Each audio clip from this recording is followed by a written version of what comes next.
Kalau akhir-akhir ini sering neliti ya, fungsi maknawi mbek lafzi ya, di semua ayat Quran ya, di semua ayat Quran. Misalnya nyata, orang itu misalnya dulu sering maksiat, kemudian oleh fikih ditata, orang tukang maksiat itu ditawan itu orang Indonesia gitu, di penjara. Misalnya maling, bajingan ya, itu kalau di penjara kan terus gak iso maling meneh, terus gak iso bajingan meneh, mesti di penjara, di borgol atau di sel. Kemudian itu nyata tapi fisik, kenapa? Fisik. Dia mungkin tetap bisa ngordinasi anak buahnya lewat penjara kalau dijenguk atau apa, sehingga banyaklah pengedaran narkoba sangko penjara karena yang di penjara hanya apa? Fisik. Kemudian ada penjara maknawi, ini ruang penjara maknawi itu misalnya begini. Ada orang itu sering kecewa dengan istrinya atau dengan anaknya, tapi ya di situ-situ saja. Misalnya dia mbak yang naruhan kata sekolah ya tetap di seputar naruhan saja. Kalau orang berduaan ya di sekitar berduaan saja. Mungkin kalau dia tokoh nasional ya kita kritik Indonesia dari bangsanya pemalas, orangnya nggak dinamis kayak Singapura. Dia ya nggak kemana-mana, tetap di Indonesia. Artinya apa? Ini peringatan di kula jenengan. Mahabbah maknawiyah ini yang penting ditanamkan ulama. Kalau orang mencintai Allah dan Rasul, mencintai Quran, mencintai santri, mencintai kebenaran, meskipun dia agak dipenjara secara fisik, pasti dia ini akan terpenjara secara maknawi, pasti tidak kemana-mana. Pasti apa? Tidak kemana-mana. Jadi misalnya gue senang bojomu, ya tetap di seputar-seputar situ. Soal larang beli ben wayo nomor loro, pokoknya gak jauh-jauh di situ. Dan ini penting kalau pengen ngembang noteng jenengan. Jadi yang diwajibkan oleh ulama adalah kita mencintai Allah dan Rasul. Karena kalau cinta itu pasti di seputar kolongan situ, tidak kemana-mana. Ya, kalau kita mencintai Allah, mencintai hukumnya Allah, pasti di kolom itu, tidak kemana-mana. Meskipun kita ada di penjara secara fisik, tapi akan dipenjara secara maknawi, akan dipenjara secara apa? Maknawi. Maknawi itu tadi, fisiknya kita bebas, tapi agak kemana-mana karena diikat oleh mahabbatullah wa mahabbatullah Rasulih. Itu disebut nama al-arif billah nama asirun, dia marbutun dan cancang dihubbihi klan seneng ning napa Allah. Nah, cara kula ya. Sebanyak mungkin umat Islam itu punya seperti itu dalam banyak hal. Sehingga kita itu tidak perlu lagi penjara fisik. Ya, saya ulang lagi, kita tidak perlu lagi penjara apa? Fisik. Penjara fisik itu repot. Selain tidak efektif juga ya juga tadi ya apa ya cara barco penjara ya potensinya ya kembali lagi. Tapi kalau orang itu hatinya bisa dipenjara oleh mahabbatullah wa rasuli itu luar biasa. Lalu disebut walladzina amanu asyaddu hubbal lillah.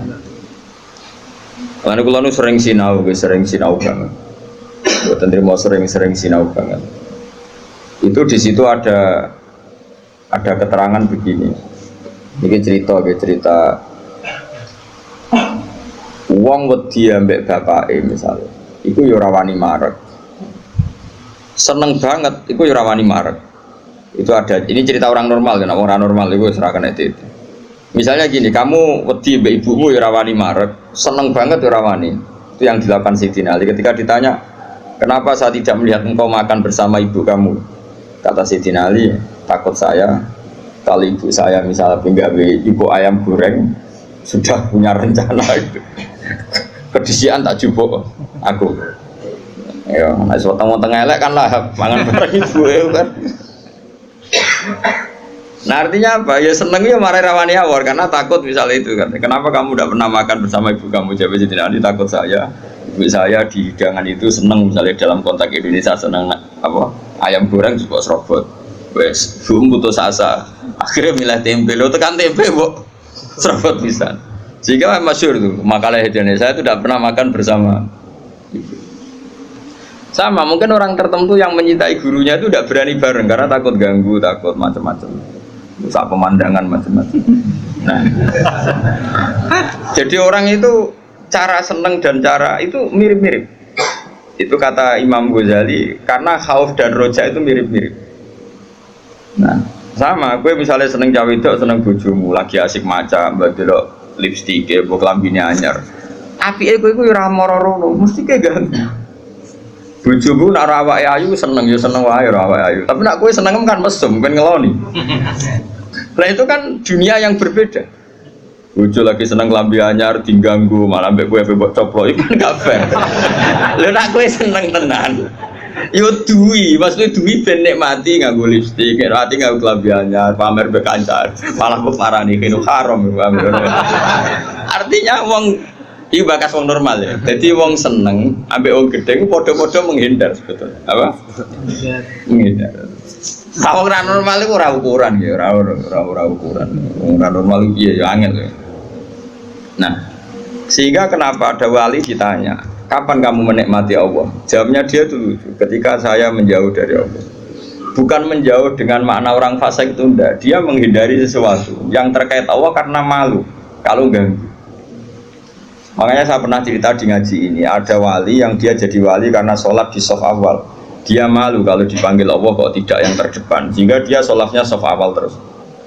Ketika dia merasa wali paling elit karena yang amal seperti itu, ternyata diberitahu sama Allah kalau wali yang kelasnya dia itu yang sholat di pagar masjid, bahkan di luarnya. Ketika yang di situ, kenapa kamu wali juga udah sholat di belakang? Jawabnya, aku ibu izin. Dosa aku akeh, awakku ora bener kok ngarep, sawangane kok paling bener. Ini kan tapi aja tiru lho, sing kok guri. Ora usah mbok tiru kelakuane wis ngono. Jadi nek kowe kok guri kan gak karena wali tadi, pancen pemalas no. Iku wis ora wali. Umpama niru-niru ya wis gawe, Kang, ora asli. Maksudnya sing wali asli sing tak critakno iku. Nek kowe niru-niru kan wis gawe, iku wis gak sah cara wis plagiat cara ning kampus wis. Lah idene wong liya mbok bajak ya. Dadi sampe ora iso niru kan ya mergo kan aku guri niru kula isin Gus Wan pengen aku arep plagiat cara kamu gak sah. Tapi dulu ada wali itu malah justru seperti itu. Makanya ini kan pelajaran bagi saya jenengan. Jadi yang penting kita ini sebanyak mungkin menciptakan penjara manawi. Kalau itu sukses itu umat Islam luar biasa.